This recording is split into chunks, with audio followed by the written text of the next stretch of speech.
El rabino, Noah Gordon. Primera parte, Los principios de las cosas. Woodborough, Massachusetts, noviembre de 1964. 1. En la invernal mañana del día de su 45º cumpleaños, el rabino Michael Kind se hallaba tendido solo en la ancha cama de latón que en otro tiempo había pertenecido a su abuelo, aferrándose a la modorra del sueño, pero escuchando contra su voluntad los ruidos que hacía la mujer en la cocina del piso inferior. Por primera vez en muchos años había soñado con Isaac Rifkin. Una vez, cuando Michael era un niño, el viejo le había dicho que cuando los vivos piensan en los muertos, éstos, en el paraíso, sabe que son amados y sienten alegría. «Te amo, Zaideg, abuelo», dijo. Michael no se dio cuenta que había hablado en voz alta hasta que su oído captó una momentánea pausa en los ruidos que sonaban abajo.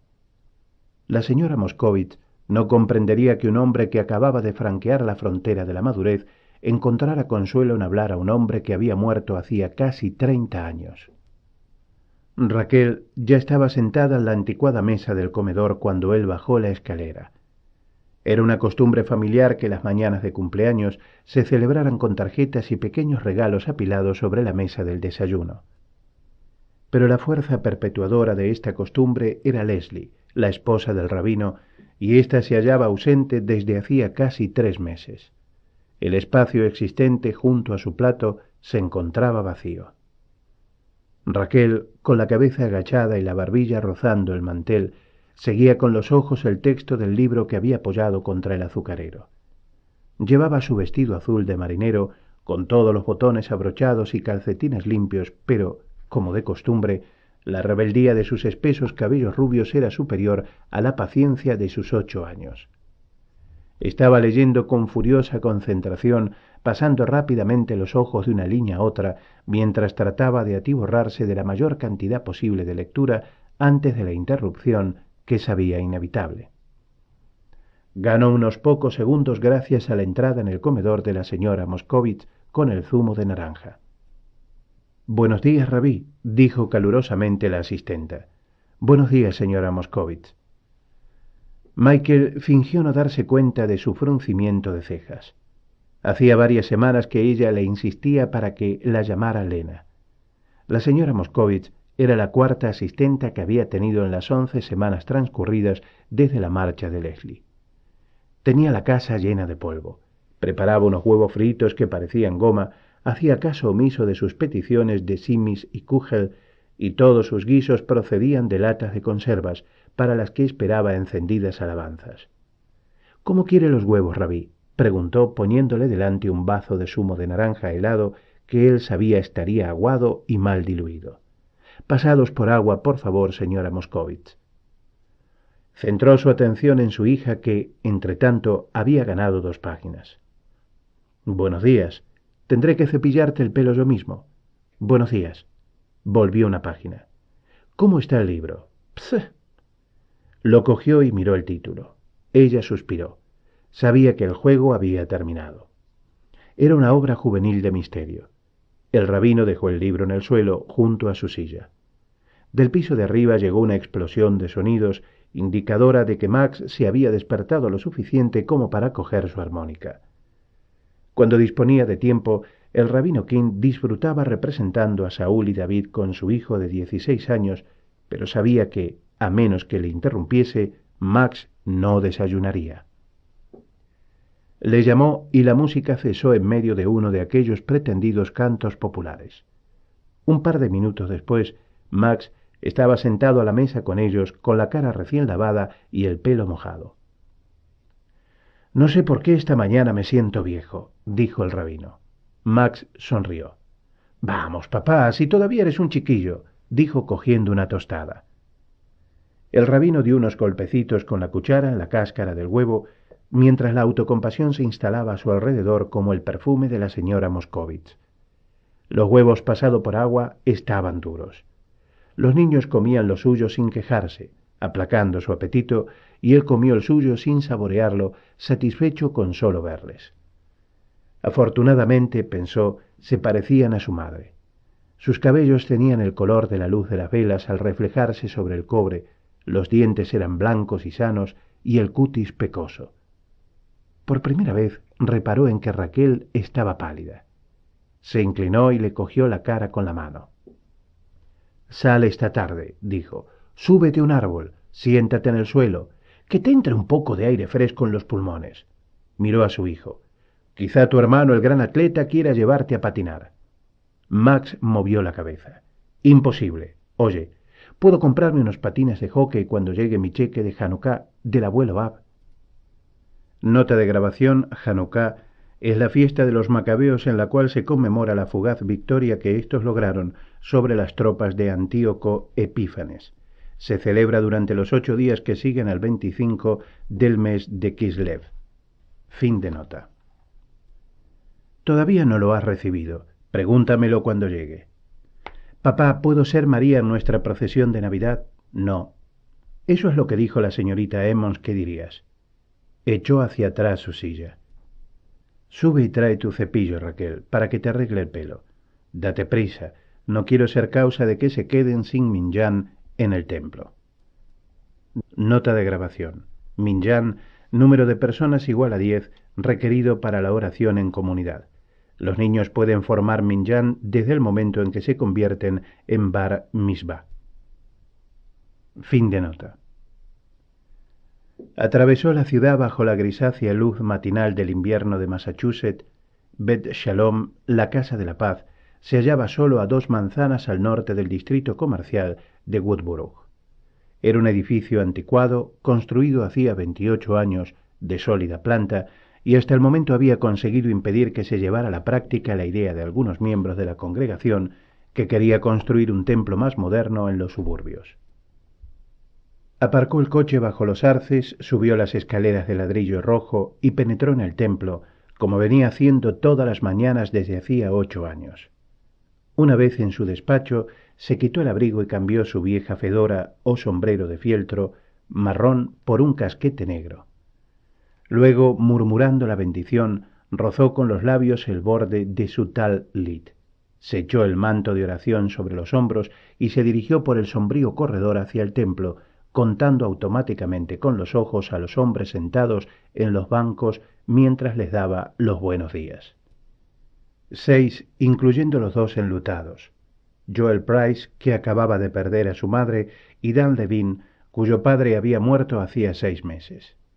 Con el rabino eran 7. Mientras subía al Bemá, cruzaron la puerta principal 2 hombres más que golpearon el suelo con los pies para desprender la nieve de sus zapatos. «Uno más», dijo Joel, suspirando. Nota de grabación: Bemá, estrado o púlpito desde el que se leen las secciones del Torá o de los profetas. Entre los judíos sefardíes recibe el nombre de al-memar, forma corrupta del árabe al-mimbar. Fin de nota.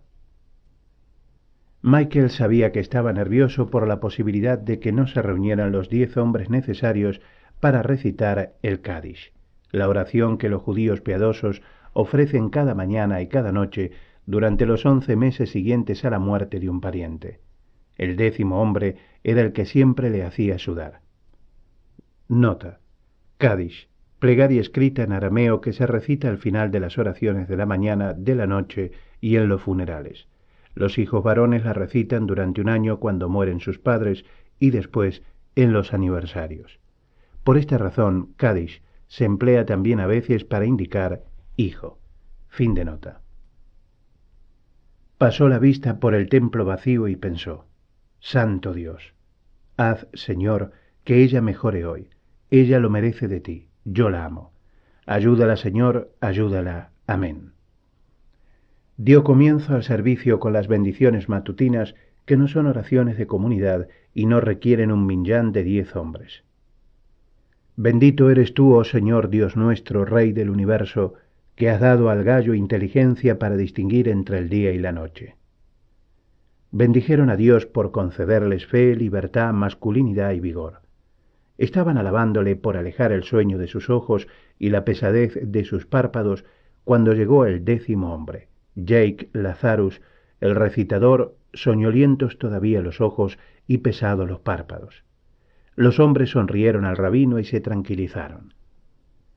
Cuando hubo terminado el servicio y los otros 9 hombres hubieron echado unas monedas en el pusque para transeúntes indigentes, despidiéndose y marchando apresuradamente a sus ocupaciones, Michael bajó del bemá y se sentó en el banco de la primera fila. Un chorro de sol penetraba por una alta ventana y se vertía sobre el lugar. Cuando él llegó a Bet Shalom, aquel rayo de sol le había sorprendido por su belleza. Ahora le gustaba, porque sentarse a su calor en una mañana de invierno era mejor que la lámpara solar de la Ima. Permaneció 5 minutos contemplando las motas de polvo que danzaban a lo largo de la columna de sol. En el desierto templo reinaban el silencio y la tranquilidad. Él cerró los ojos y pensó en el suave oleaje de Florida y en los naranjos en flor de California. Luego, en los otros lugares en que había estado, en la espesa capa de nieve que se formaba en los Ozarks, en el sonido de los saltamontes en los campos de Georgia y en los húmedos bosques de Pensilvania. Por lo menos, se dijo, el fracaso en muchos lugares proporciona a un rabino una buena cultura geográfica. Luego, sintiéndose culpable, se levantó de un salto y se dispuso a hacer sus visitas pastorales. La primera afectaba a su mujer. Los terrenos del Hospital Estatal de Woodborough eran confundidos muchas veces por los forasteros por un parque universitario, pero la presencia de Hermann a mitad del camino de la larga y serpeante avenida no dejaba duda alguna acerca de la identidad del hospital. Michael tenía un recargado programa matutino. Hermann se encargaría de que le llevara 10 minutos recorrer el resto de la avenida y acomodar el coche en un espacio destinado a aparcamiento, proceso que, de otra manera, habría requerido unos 60 segundos. Hermann llevaba unos pantalones anchos, abrigo color guisante, una gorra de béisbol y gruesas orejeras que en nuestro tiempo habían sido blancas. Tenía en cada mano una anaranjada paleta de ping-pong recubierta de una fina lámina de goma. Caminaba hacia atrás guiando el avance del coche con concentrada atención, consciente de que la vida del rabino y el destino de un costoso avión del gobierno dependían de él. 20 años antes, durante la guerra, Hermann había sido oficial de operaciones de vuelo de un avión de transporte. Había decidido continuar en su tarea. Durante los últimos 4 años había estado recibiendo coches y guiando a los conductores por la zona de aparcamiento del hospital. Era un fastidio, pero resultaba atractivo. Por mucha prisa que tuviese, Michael se encontraba desempeñando un papel que le convertía en parte voluntaria de la enfermedad de Hermann. Michael era el capellán judío del hospital, puesto que le ocupaba medio día de su rutina semanal, y había previsto trabajar en el despacho del capellán hasta que se notificase que Dan Bernstein, psiquiatra de Leslie, estaba libre. Pero Dan le estaba esperando. «Siento haberme retrasado», dijo Michael después de saludar al doctor. «Siempre me olvido de calcular un par de minutos más para Hermann». «Me preocupa», dijo el psiquiatra. «¿Qué hará usted si un día decide despedirle en el último momento y le hace señales para que dé la vuelta y se acerque de nuevo?» «Echaré hacia atrás con fuerza la palanca y mi furgoneta se lanzará a toda velocidad hacia el edificio de las oficinas». El doctor Bernstein se instaló en un confortable sillón, se quitó las oscuras zapatillas y movió los dedos de los pies. Luego suspiró y encendió un cigarrillo. «¿Cómo está mi mujer?», dijo Michael. «Igual. Había esperado mejores noticias». «Habla». «Muy poco. Está esperando». «¿A qué?». «A que desaparezca su tristeza», repuso el doctor Bernstein, frotándose los dedos de los pies por encima de los calcetines. Alguna cosa resultó demasiado fuerte para soportarla y ella se retiró. No es nada infrecuente. Si llega a comprender lo ocurrido, saldrá de sí misma para hacerle frente y podrá olvidar lo que le causa su depresión. «Esperábamos haberla ayudado a hacerlo mediante la psicoterapia», prosiguió, «pero no habla. Yo creo que está indicado el electroshock». Michael sintió una opresión en el estómago. El doctor Bernstein le miró a la cara y resopló con no disimulado desprecio. «¿Y se llama a sí mismo usted capellán de un hospital mental? ¿Por qué diablos tiene que asustarla el shock? A veces se agitan con terribles sacudidas y se rompen los huesos». «Hace años que no ocurre tal cosa. desde que empleamos drogas que paralizan los músculos. Hoy en día es un tratamiento humano. Usted lo ha visto, ¿no? Asintió con la cabeza. Experimentará efectos secundarios. Después del tratamiento, probablemente una ligera amnesia, pérdida parcial de la memoria, nada grave. Recordará todo lo que es importante en su vida. Se habrán esfumado cosas pequeñas, cosas sin importancia. ¿Qué clase de cosas? Quizá el título de una película que ha visto recientemente, o el nombre del protagonista, o la dirección de una persona con la que mantengo una amistad superficial. Pero estos serán incidentes aislados. Conservará la mayor parte de su memoria. ¿No puede usted intentar algún progreso con la psicoterapia antes de probar con el shock? El doctor Bernstein mostró una expresión de fastidio. Pero si no habla, ¿cómo puede hacerse uso de la psicoterapia sin comunicación? No tengo ni idea de qué es lo que realmente la hace sentirse deprimida. ¿Y usted? Ella es una conversa, como usted sabe, pero lleva mucho tiempo siendo simplemente judía. Otras opresiones. Hemos viajado mucho antes de venir aquí. A veces hemos vivido en situaciones difíciles. Dan Bernstein encendió otro cigarrillo. ¿Viajan tanto todos los rabinos? Michael se encogió de hombros. Algunos hombres van a un templo y se quedan allí para el resto de su vida. Otros continúan viajando. La mayoría de los rabinos son contratados por períodos cortos. Si uno trabaja de firme, rompe demasiadas lanzas en la delicada piel de la congregación, o si ellos rompen demasiadas en la propia, uno tiene que marcharse. ¿Cree usted que por eso se ha trasladado tan a menudo?, preguntó el doctor Bernstein con voz monótona e impersonal. Michael comprendió intuitivamente que el tono formaba parte de su sesión técnica. ¿Ha roto usted las lanzas o las ha recibido? Cogió un cigarrillo del paquete que Dan había dejado sobre la mesa. Observó con disgusto que le temblaba ligeramente la mano mientras sostenía la cerilla. Un poco de cada cosa, repuso. Los ojos del doctor Bernstein, grises y directos, se hallaban fijos en su cara. Le hacían sentirse incómodo. El psiquiatra se guardó el paquete de cigarrillos. Yo creo que el electroshock es lo mejor para su esposa. Podríamos empezar con un tratamiento de 12 sesiones 3 veces a la semana. He visto resultados maravillosos. Michael asintió accediendo de mala gana. Si cree que es lo mejor, ¿qué puedo hacer yo por ella? Tenga paciencia. No puede usted tenderle la mano. Lo único que puede hacer es esperar a que ella se le atienda a usted. Cuando lo haga, sabrá usted que ha dado el primer paso hacia su recuperación. Gracias, Dan. Se puso en pie y Michael le estrechó la mano. ¿Por qué no se deja caer por el templo algún viernes por la noche? Podría sacar alguna terapia interesante de mi servicio del sábado. ¿O es usted otro hombre de ciencia ateo? No soy ateo, Robbie, repuso introduciendo un gordezuelo pie en una zapatilla y luego el otro. Soy unitario, dijo. Las mañanas del lunes, miércoles y viernes siguientes, Michael se mostraba muy irritable cuando alguien le abordaba. Maldecía en silencio el hecho de haber llegado a ser capellán. Todo habría sido mucho más fácil si los detalles hubiesen permanecido ocultos en el misterio. Pero sabía que a las 7 comenzarían los tratamientos en Templeton Ward. Sue Leslie estaría aguardando con otros pacientes en la sala de espera a que llegara su turno.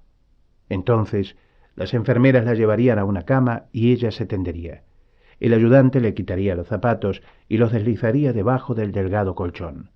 El anestesista le introduciría una cánula en la vena. Siempre que él había contemplado los tratamientos, había habido varios pacientes cuyas venas eran tan pequeñas que no podían ser perforadas, y el doctor había sudado, gruñido y maldecido. Las venas de Leslie no les ocasionarían contratiempos, pensó con una sensación de agradecimiento. Eran delgadas, pero bien delineadas. Cuando se las tocaba con los labios, podía sentirse en ellas el latido de la sangre. La cánula vertería un barbitúrico en su corriente sanguínea y, gracias a Dios, su mujer quedaría dormida. Luego, el anestesista inyectaría un relajante muscular y se aflojarían las tensiones que la mantenían en funcionamiento como a una máquina viviente. Sus músculos pectorales caerían flácidos, dejando de accionar los adorables fuelles de su pecho. En su lugar, le sería fijada a intervalos una ventosa negra sobre la boca y la nariz, y el anestesista introduciría oxígeno en sus pulmones respirando por ella. Le sería colocada entre las mandíbulas una cuña de goma para proteger su lengua de sus finos y blancos dientes. El ayudante le frotaría las sienes con gelatina y luego los electrodos del tamaño de $0,5 serían aplicados sobre su cráneo. El anestesista diría listo con voz aburrida, y el psiquiatra oprimiría con el dedo un botón de una pequeña caja negra. La corriente alterna penetraría violentamente en su cabeza durante 5 segundos, una tormenta que, en la fase tónica, agitaría rígidamente sus brazos pese al relajante, y en la fase clónica retorcería y sacudiría sus miembros como los de la víctima de un ataque epiléptico. Cogió unos libros de la biblioteca y leyó todo lo que pudo encontrar acerca de los tratamientos por electroshock. Se enteró con estremecido horror que ni el doctor Bernstein ni ningún otro psiquiatra del mundo sabían exactamente qué sucedía cuando sometían al cerebro de su mujer a un bombardeo eléctrico. Lo único que poseían eran teorías y la evidencia de que los tratamientos daban resultado. Una de estas teorías afirmaban que la carga eléctrica suprimía circuitos anormales en el cuadro de mandos del cerebro. Otro decía que el shock era algo lo suficientemente próximo a la experiencia de la muerte como para satisfacer la necesidad de castigo que sentía el paciente y mitigar los sentimientos de culpabilidad que le habían sumido en la desesperación. Eso era suficiente. Abandonó sus ejercicios de lectura.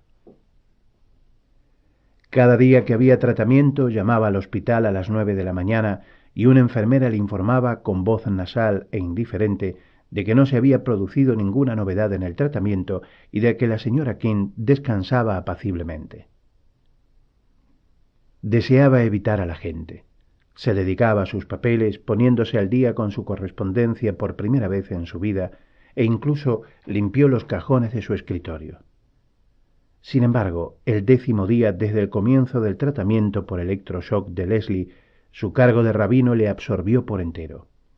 Aquella tarde asistió a un bris bendiciendo a un niño llamado Simon Maxwell Schuster, mientras el mogel cortaba el prepucio del pequeño y ensangrentado pene, y el padre temblaba y la madre lloraba silenciosamente y reía luego de alegría. Nota: mogel encargado de llevar a cabo la circuncisión del niño. Fin de nota. Después, abarcando en el breve lapso de 2 horas el espacio vital que va desde el nacimiento a la muerte, ofició en el funeral de Sarah Myerson, una anciana cuyos nietos lloraron al ver que la bajaban a la tumba.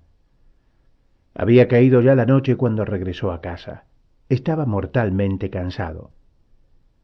En el cementerio el cielo había comenzado a escupir una fina aguanieve que les punzaba en el rostro hasta sentirlo arder, y él sintió helado hasta los huesos. Se dirigió al armario para tomar una copa de whisky cuando vio la carta sobre la mesa.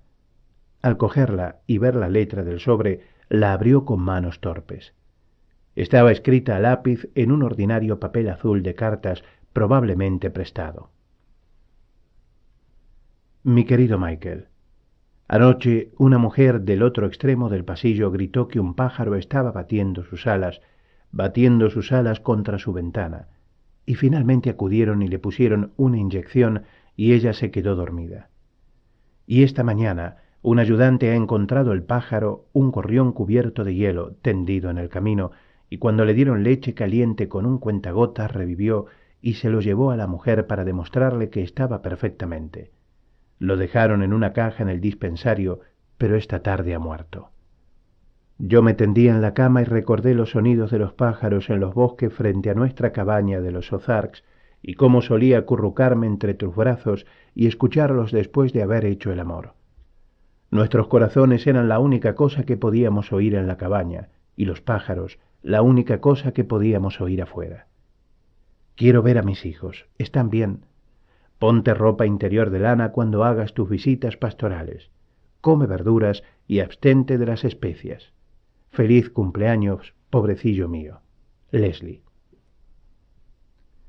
Entró la señora Moscovitz para anunciar que la cena estaba lista y se quedó mirando asombrada el humedecido rostro del rabino. ¿Pasa algo malo, rabí? Acabo de recibir una carta de mi esposa. Va mejorando, Lena. La cena estaba quemada. 2 días después, la señora Moscovitz anunció que la necesitaba su cuñado viudo, cuya hija se encontraba enferma en Billimantic, Connecticut. Su puesto fue ocupado por una gruesa mujer de grises cabellos llamada Anna Schwartz. Anna padecía asma y tenía un lobanillo en la barbilla, pero era muy limpia y sabía guisar cualquier cosa, incluso un Loschenkugel, con 2 clases de pasas, claras y oscuras, y un pan tan bueno que daba pena masticarlo. 2. Cuando los niños preguntaron qué había escrito su madre, les dijo que les había deseado, con un poco de retraso, un feliz cumpleaños. No estaba insinuando nada con ello, o tal vez sí, pero el día siguiente le trajo una tarjeta dibujada a lápiz de Raquel y otra comprada de Max, además de una chillona corbata obsequio de los dos. La corbata no iba bien con ninguno de sus trajes, pero la llevó al templo aquella mañana. Los cumpleaños le hacían sentirse optimista. Eran puntos de inflexión, se dijo a sí mismo esperanzadamente. Recordó el 16º cumpleaños de su hijo 3 meses antes. Aquel día Max había perdido su fe en Dios. En Massachusetts, un muchacho puede obtener permiso de conducir a los 16 años de edad.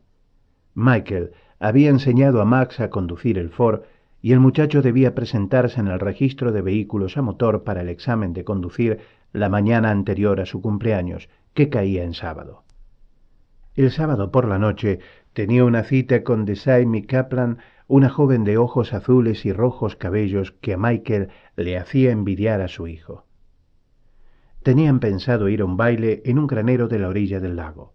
Leslie y Michael habían invitado a un grupo de amigos de su hijo a una pequeña fiesta de cumpleaños antes del baile y habían proyectado entregarle las llaves del coche para que pudiera celebrarlo conduciendo por primera vez sin escolta paterna. Pero el miércoles anterior al cumpleaños de Max, Leslie cayó en la profunda depresión emocional que la envió al hospital y para el viernes por la mañana Michael había sido ya informado de que permanecería allí durante un período indeterminado de tiempo. Max canceló su examen de conducir y suspendió su fiesta. Cuando Michael le oyó anular también su cita con Desaimi, hizo notar que el hecho de que Max se convirtiera en un eremita no contribuiría a mejorar el estado de salud de su madre. «No quiero ir», dijo simplemente Max. «¿Sabes lo que hay al otro lado de aquel lago?» Michael lo sabía naturalmente y dejó de instar a Max para que asistiese al baile. No sería ningún placer para un muchacho pasear con su amiga al borde del agua y contemplar en la otra orilla el sanatorio en que su madre había ingresado unos días antes. Max se pasó la mayor parte del día en la cama leyendo. Michael podía haber utilizado la habilidad de su hijo para hacer el payaso, porque estaba pasando un mal rato con Raquel, que quería estar con su madre. «Si ella no puede venir aquí, vamos nosotros a visitar a mamá». «No podemos hacerlo», le repitió de nuevo. «Va contra las reglas. No hay horas de visita ahora. Nos colaremos, puedo estar callada. Ve a vestirte para los servicios», dijo él con suavidad. «Tenemos que estar en el templo dentro de una hora». «Podemos hacerlo, papá. No hace falta que demos toda la vuelta al lago. Conozco un sitio en que hay un bote. Podemos cruzarlo, ver a mamá y volver enseguida». «Por favor», dijo. No pudo hacer más que darle una palmada en las nalgas y salir de la habitación para no oírla llorar. Asomó la cabeza en el cuarto de Max al pasar. «Será mejor que te prepares, hijo. Vamos a ir enseguida al templo». «¿Te importaría que yo no fuese?» Michael se le quedó mirando. Nadie de su familia había dejado nunca de asistir a los servicios a menos que estuviese enfermo. «¿Por qué?», preguntó. «No quiero ser un hipócrita». «No comprendo. He estado pensando en ello todo el día. No estoy seguro de que exista Dios». «¿Dios es algo inventado?» Max miró a su padre. «Quizá. ¿Quién lo sabe realmente? Nadie ha tenido jamás ninguna prueba. Puede ser una leyenda». «¿Crees que he pasado más de la mitad de mi vida sirviendo a una nube de humo? perpetuando un cuento de hadas. Max no respondió. Porque tu madre ha caído enferma, dijo Michael, y tú en tu sabiduría has razonado que si hubiera un Dios, él no te la habría arrebatado. Exacto. Su argumentación no era nada nuevo, y Michael no había aprendido nunca a refutarla ni deseaba hacerlo tampoco. Un hombre o cree en Dios o no cree. Entonces quédate en casa, dijo. Lavó los enrojecidos ojos de Raquel y la ayudó a vestirse. Cuando poco después salían de casa, oyó la armónica de Max interpretando un blues. De ordinario, su hijo se abstenía de tocar el viernes por la noche por respeto al Sabbat. Nota: Sabbat, sábado en hebreo, fiesta semanal de los judíos. Debido al carácter tradicionalmente lunar de su cómputo, el día comienza para ellos cuando la primera estrella sale en la noche. Así, el sábado empieza en la noche del viernes al sábado y termina 24 horas más tarde. Sus preceptos ya aparecen legislados en la Biblia y se complementan con el tratado homónimo del Talmud, incluido en el orden segundo. Moed, fiestas. Fin de nota. Pero aquella noche Michael comprendió. Sí, como Max sospechaba, no existía Dios. ¿Por qué observar ninguna de las reglas sin sentido garabateadas en el poste del tótem? Michael y Raquel fueron los primeros en llegar al templo. Él abrió de par en par las ventanas, tratando de atraer una ligera brisa. Llegó después Billy O'Connell, el organista, y luego Jake Lazarus, el recitador. Como de costumbre, Jake se apresuró a entrar en el cuarto de los hombres tan pronto como se hubo puesto su túnica negra y su casquete. Siempre permanecía allí 10 minutos exactamente, inclinado sobre el lavabo, mirándose al espejo mientras practicaba las escalas. A las 8:30, hora en que estaba previsto el comienzo del servicio, solo habían llegado otras 6 personas. Jake miró interrogativamente al rabino. Michael le hizo una seña para indicarle que comenzarían. Dios no debía tener que esperar a los rezagados. Fue entrando gente durante los 35 minutos siguientes hasta que fueron 27 personas en total. Era fácil contarlas desde el bemá. Sabía que bastante familias se habían salido de vacaciones.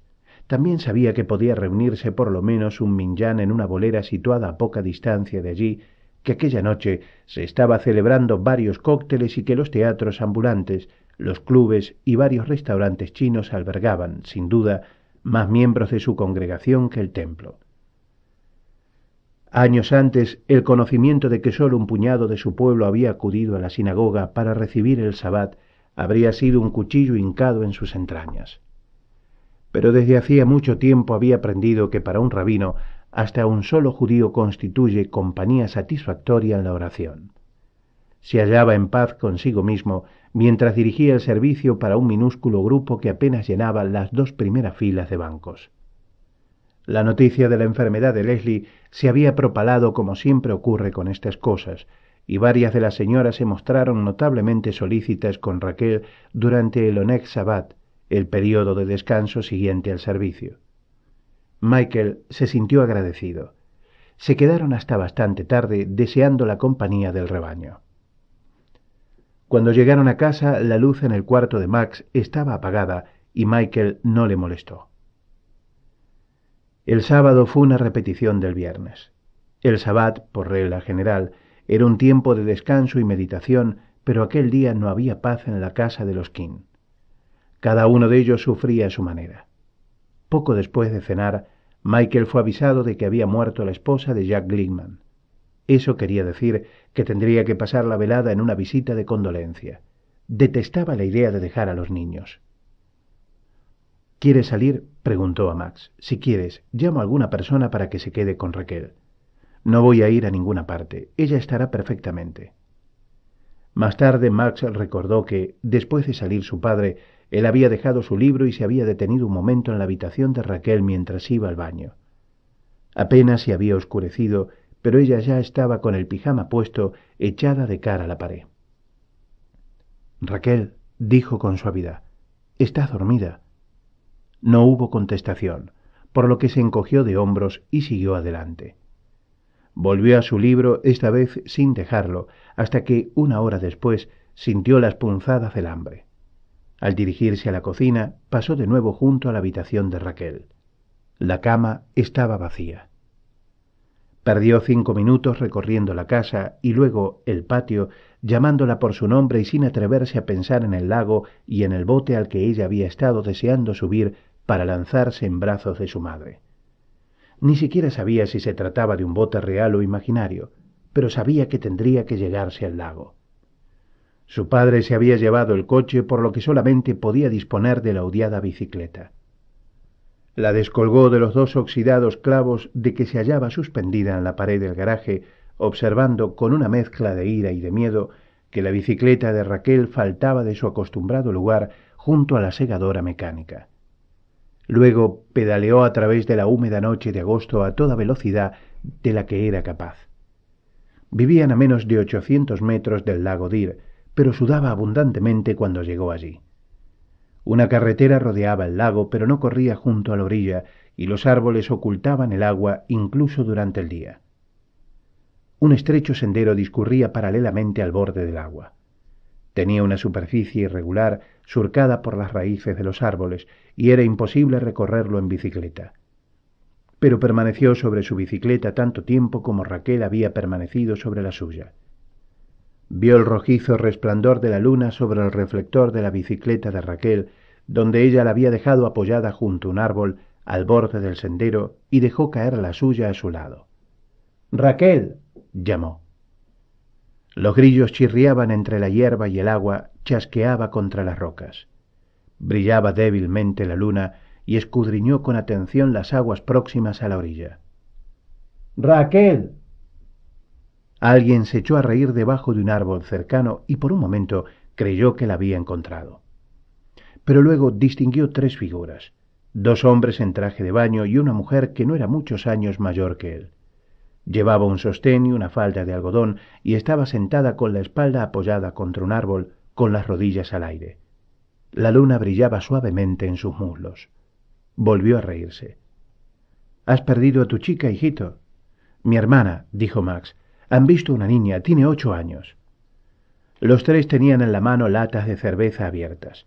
La mujer se acercó la suya a los labios y bebió, mientras su blanca garganta se movía al tragar. «Ah, está estupenda», murmuró. «No hemos visto ninguna niña», dijo uno de los hombres. Echó a correr por el camino, el otro hombre dijo algo mientras se alejaba y los 3 soltaron la carcajada. Recordó que 2 veranos antes había estado nadando una tarde en aquella parte del lago cuando se descubrió el cadáver de un hombre ahogado.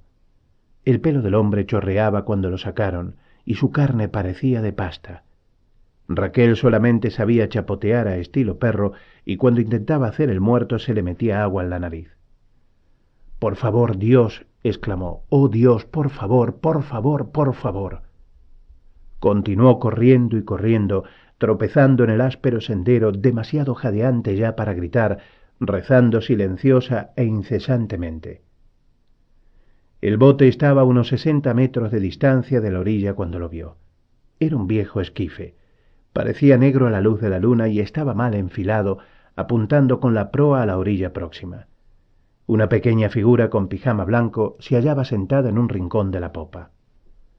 De 2 nerviosas patadas, Max se quitó los zapatos y luego se sacó los pantalones que, hechos una bola cuando los apartó de sí, rodaron por la borrosa línea de la orilla y cayeron al agua, pero él no se preocupó en buscarlos.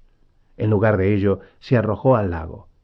El agua era poco profunda, junto a la orilla, con un fondo rocoso a 1,5 metros, a donde fue a parar en una zambullida.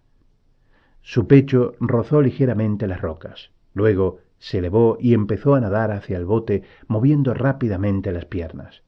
Llegó hasta él y subió a bordo. «Hola, Max», dijo Raquel como en sueños. Estaba hurgándose la nariz. Él se dejó caer despatarrado en el fondo del bote y trató de recobrar el aliento. Había mucha agua sucia en el esquife, que era muy viejo y tenía abundantes grietas. «Mamá está allí», dijo Raquel. Max miró la franja de luces amarillas que señalaba Raquel. Se hallaba en la orilla más alejada, a unos 400 metros de distancia. Se acercó a su hermana y la rodeó con sus mojados brazos. Los dos permanecieron inmóviles unos minutos contemplando las luces del hospital. No hablaban. Reinaba una gran quietud. De vez en cuando llegaban sobre las aguas ráfagas de música del baile que se estaba celebrando en el granero. Más cerca, una muchacha empezó a reír estridentemente y luego a gritar. Los bebedores de cerveza, pensó Max. ¿Dónde están los remos?, dijo por fin. Los dos remos. Solo había uno, pero lo he perdido. Creo que se ha hundido. ¿Por qué estás en calzoncillos? Es gracioso cómo se te pegan a la piel. Él llevaba un rato observando el agua que había en el fondo del bote y se advertía claramente que iba subiendo. Raquel dijo, este bote se está hundiendo. Voy a tener que llevarte nadando hasta la orilla. Raquel miró las negras aguas. No, dijo, no quiero. Él la había remolcado muchas veces jugando en el agua, pero estaba cansado y dudaba de que pudiera llevarla a la orilla si ella oponía resistencia. Raquel, si me dejas llevarte a la orilla te daré $0,5, dijo. Ella movió la cabeza. Lo haré con una condición. Max miró al agua. Estaba empezando a subir suavemente. ¿Cuál? Que me dejes tocar tu armónica 2 días enteros. Bueno, vamos, dijo. Se deslizó por la borda del bote y se sostuvo en el agua mientras levantaba los brazos para recibir a Raquel. Esta dio un chillido al meterse en el agua, pero se quedó quieta mientras él se ponía de espaldas, sujetándole con una mano la barbilla y la llevaba a la orilla. Sus zapatos estaban donde los había dejado, pero sus pantalones no se veían por ninguna parte. Se metió en el barro y tanteó el agua con las manos. ¿Qué estás buscando? Mis pantalones. Mira a ver si puedes encontrar el remo. Max buscó infructuosamente durante 10 minutos, obsequiando a su hermana con varias adiciones a su vocabulario, y luego desistió. La llevó de la mano hasta el lugar en que habían dejado las bicicletas, manteniéndose atento por si veía a los 2 hombres y a la mujer, pero la única señal de ellos fue un montón de latas de cervezas vacías bajo el árbol donde habían estado bebiendo. Tardaron bastante tiempo en volver a casa. Los calzoncillos de Max no tenían cierre de cremallera. Eligió las calles más oscuras que pudo encontrar y 2 veces se ocultó tras unos matorrales próximos para hurtarse a la luz de los faros de los automóviles. Finalmente, cansado y lleno de arañazos, se encontró en la oscuridad del garaje. Dejó a un lado las bicicletas, no encendió las luces, no había cortinas en las ventanas del garaje. No escupiré en tu armónica, Max, dijo Raquel. Se quedó afuera en el camino rascándose. Date prisa, añadió bostezando. Quiero un vaso de leche. Max se había vuelto a medias para salir cuando el sonido de unas pisadas en el camino le dejó clavado donde estaban. Eran pasos ligeros, femeninos, y había adivinado de quién eran aún antes de oír la voz de Desaimi Kaplan. Raquel, ¿qué estás haciendo aquí? ¿Dónde está Max? Hemos estado nadando y montando en bici. Yo he ido en pijama y Max lleva su ropa interior, ¿ves? Con el dedo pulgar accionó el conmutador de la luz y apareció Max con sus embarrados calzoncillos amarillos como si hubiera echado raíces en el suelo manchado de grasa del garaje. Se tapó el bajo vientre con las manos mientras el amor de su vida lanzaba un chillido y se esfumaba en la oscuridad. Todo esto se lo contó Max al rabino King la noche del viernes siguiente, cuando se dirigían juntos al servicio del sábado en el templo. Y 3 meses después, Michael pensaba en el cumpleaños de su hijo, mientras se hallaba sentado con su carta de felicitación, sus tarjetas y su regalo extendidos delante de él, escribiendo una carta a su mujer, hospitalizada en la clínica desde la que se dominaba la orilla en que su hijo había encontrado a Dios y perdido sus pantalones. 3. Una oscura noche en que los copos de nieves, grandes como plumas de ave, volaban horizontalmente impulsados por el viento del nordeste, sacó 3 brazadas de leña del cobertizo trasero y encendió el fuego en la chimenea, procurando que las llamas se elevaran bastante para que irradiasen su calor en la habitación. Luego se preparó un vaso grande de whisky con soda y cogió el tratado Beracot, sumergiéndose en las intrincaciones del Talmud babilónico como un hombre que se refugia en un sueño. Nota: Beracot bendiciones, nombre de uno de los tratados del Talmud integrado en el orden primero, Zeraim, semillas. Talmud. Es el comentario en arameo que se hizo de la Mishnah. Viene a ser un monumental compendio jurídico bíblico consuetudinario en el que aparecen analizadas y explicadas todas las facetas de la actividad humana. Existen dos redacciones del Talmud, el jerosolimitano, que se concluyó hacia el año 400, y el babilónico, terminado a fines del siglo V, según unos, o durante los siglos VI y VII, según otros.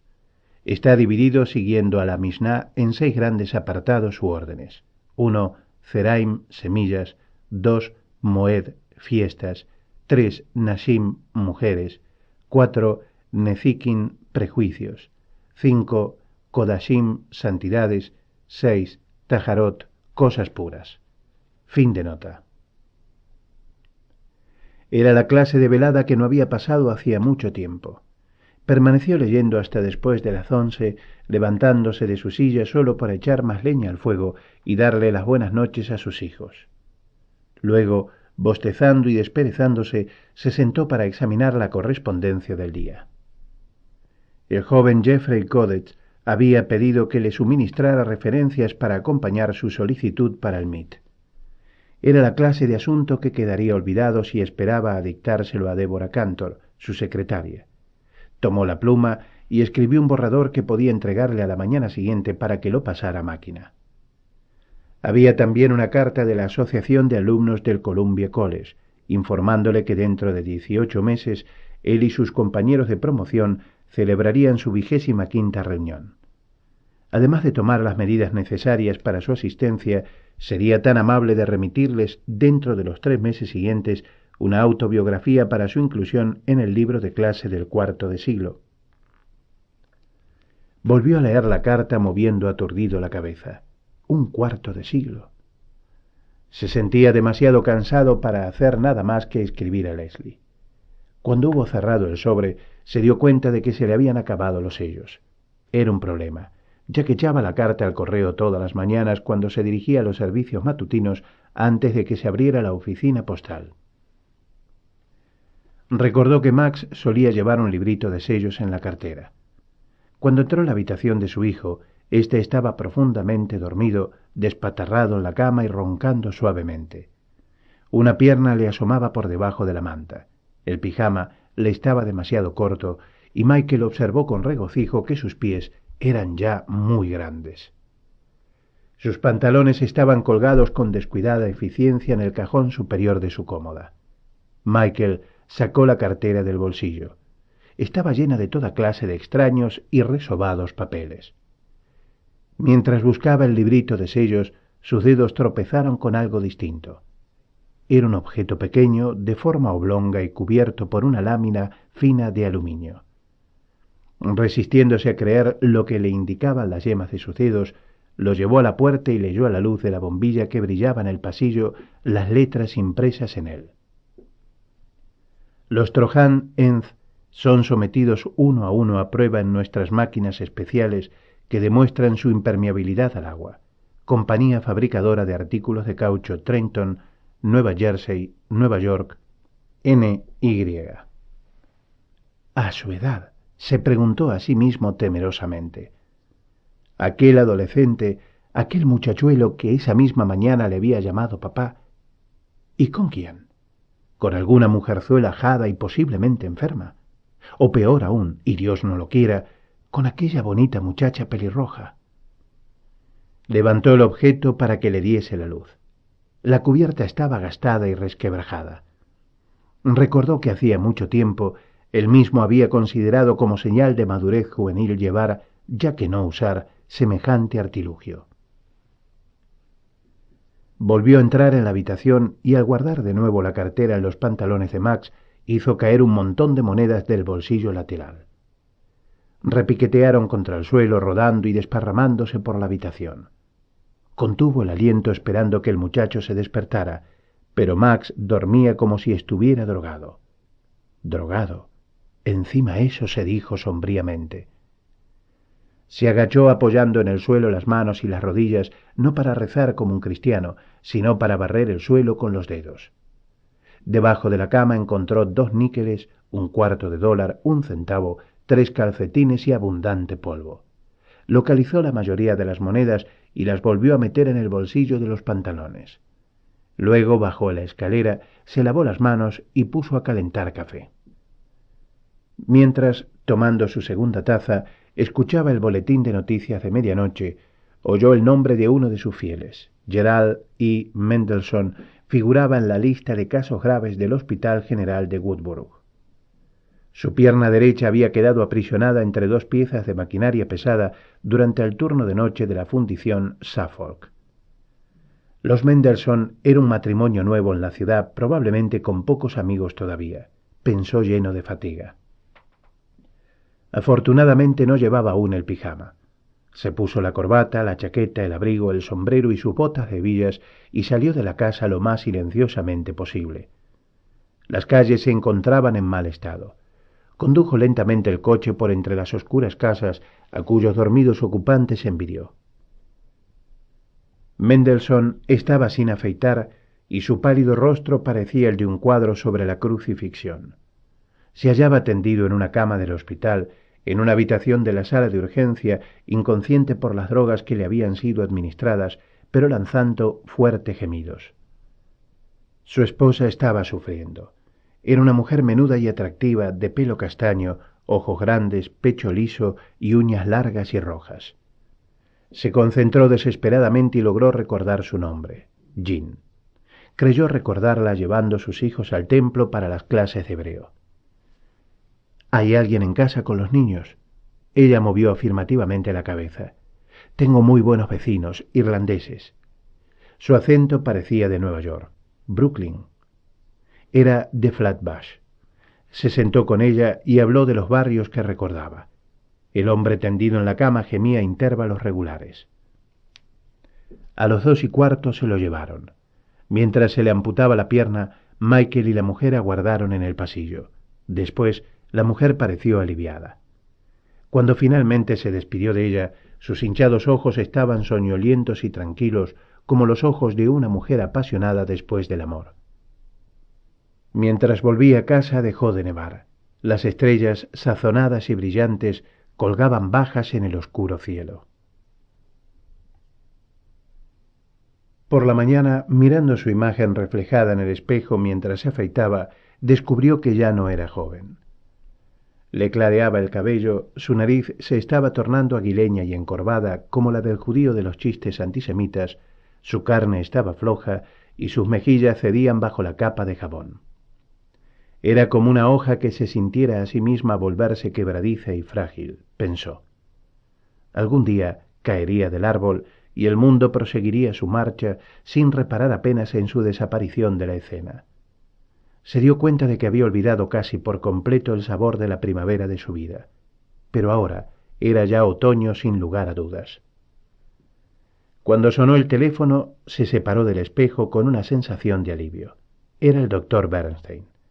Era la primera vez que el psiquiatra le llamaba en las 4 semanas que Leslie llevaba recibiendo tratamiento de electroshock y sintió una inquietud que Dan desvaneció inmediatamente.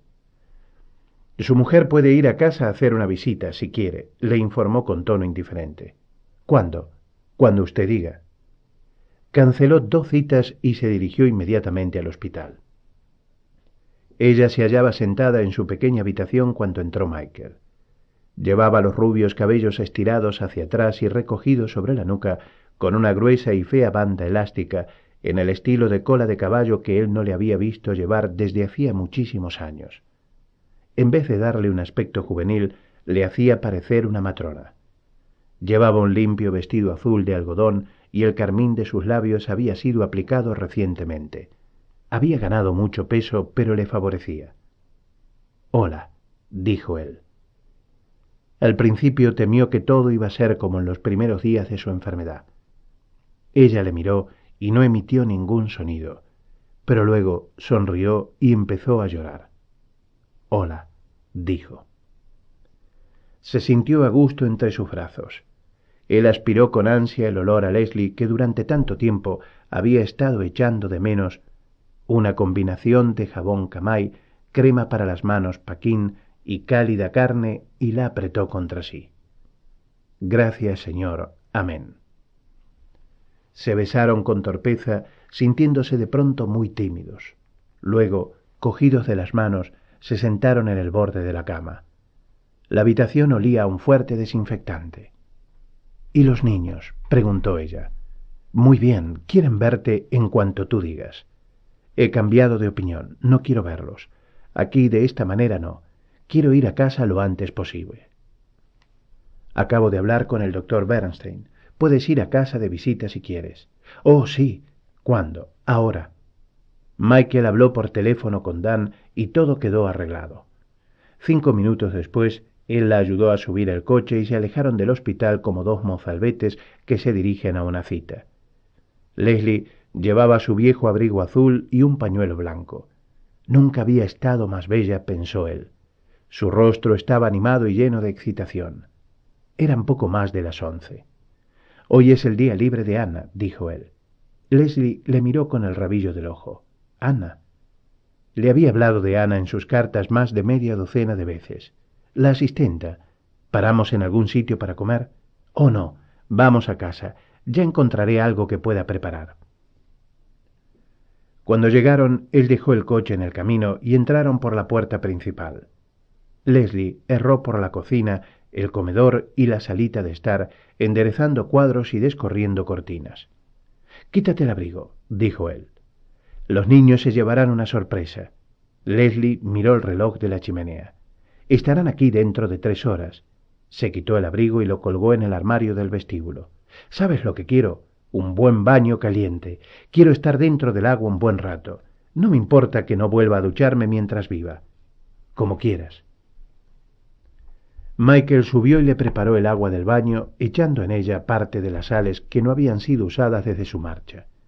Mientras ella se bañaba, él se quitó los zapatos y se tendió en la cama, escuchando los ocasionales chapoteos y las tonadas que ella cantaba y tarareaba mientras se lavaba. Era un bello sonido. Ella salió, enfundada en su albornoz, y cruzó la fría habitación en dirección al armario, donde empezó a mover una tras otra las perchas buscando un vestido que ponerse. «¿Qué me pongo esta tarde?», dijo. «Ven y ayúdame a elegir». Él se acercó. «El jersey verde de punto», propuso. Ella golpeó el suelo con el pie. «Me estará pequeño. Oh, cuánto he engordado en ese lugar». «Déjame ver». Abrió el albornoz. Ella permaneció inmóvil, dejando que la mirase. Leslie le rodeó con sus brazos y apretó la cabeza contra su pecho.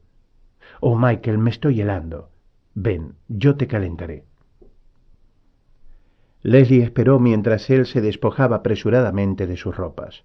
Luego tiritaron juntos sobre la fría sábana, rodeándose mutuamente con los brazos. Por encima de su hombro, él vio sus imágenes reflejadas en el amplio espejo que estaba apoyado contra la pared. Contempló sus blancos cuerpos en el amarillento cristal y se sintió rejuvenecer.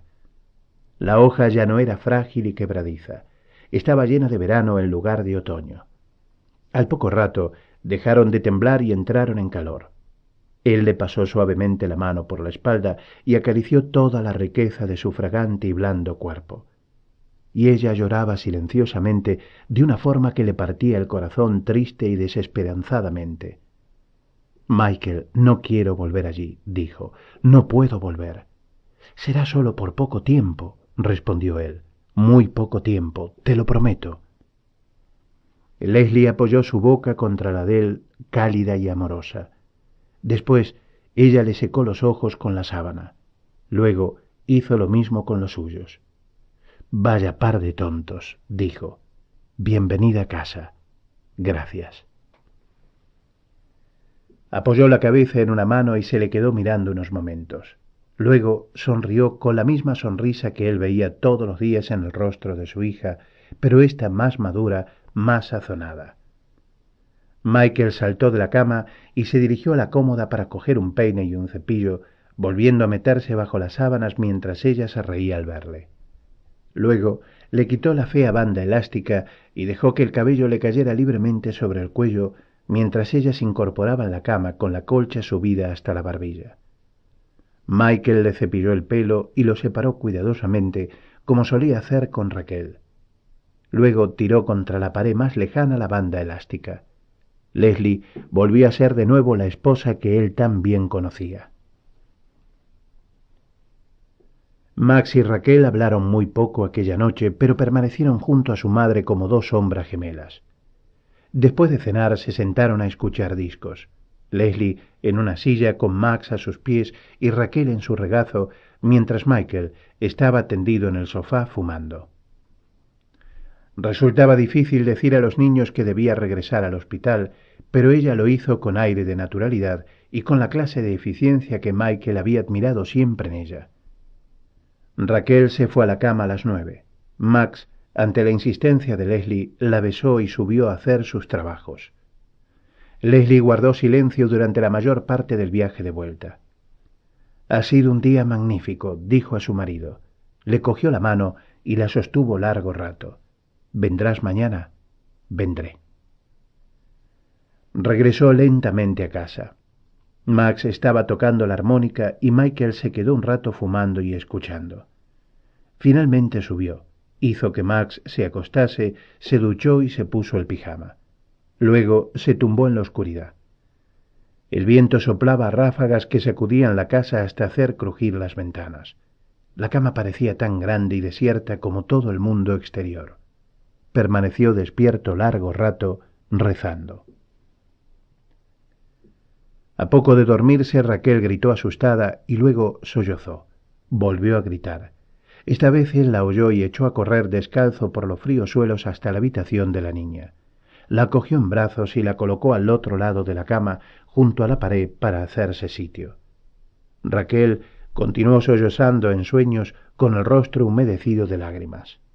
«Ya», dijo él, meciéndola suavemente los hombros en la oscuridad.